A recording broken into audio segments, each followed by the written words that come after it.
Je vous ai souvent dit que je n'aime pas les fonds de teint mat puisque moi j'ai la peau sèche.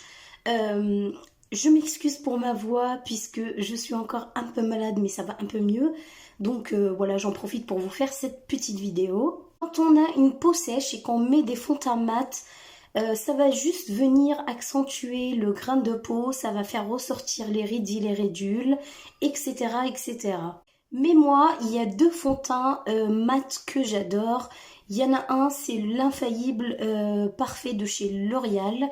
Vraiment, je l'adore, même s'il est mat, je trouve qu'il ne marque pas mes rides ni mes imperfections. Au niveau du prix, généralement, on est sur quelque chose comme 13 à 15 euros.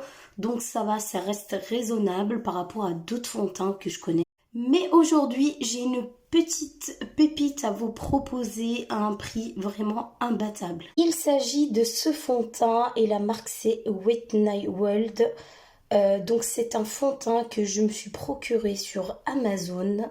Je n'ai encore jamais vu d'influenceuse parler de ce fond de teint en France.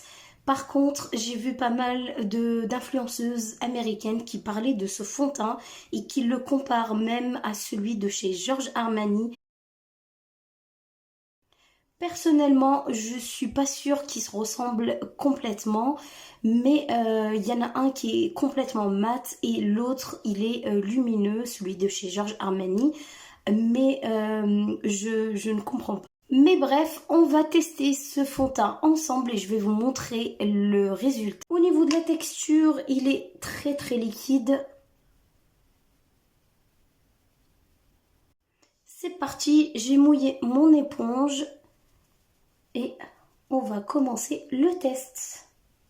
Donc là, on est sur une première couche et regardez déjà le résultat.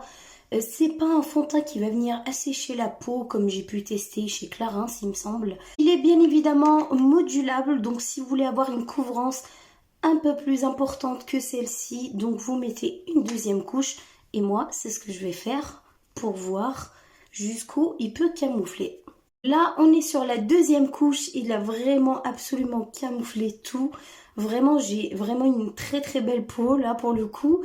Alors, il n'assèche toujours pas la peau, même si j'ai fait une deuxième couche, je le sens absolument pas sur ma peau. Alors, ce fond de teint, il correspond idéalement à une peau grasse, mais je peux vous confirmer que même une peau sèche comme la mienne, avec beaucoup d'hydratation, vous allez avoir un résultat magnifique. Il coûte 8 euros quelque chose sur le site d'Amazon, donc on va dire 9 euros. Il est pas cher et très efficace. Et il fait le même job qu'un fond de teint à 40 euros.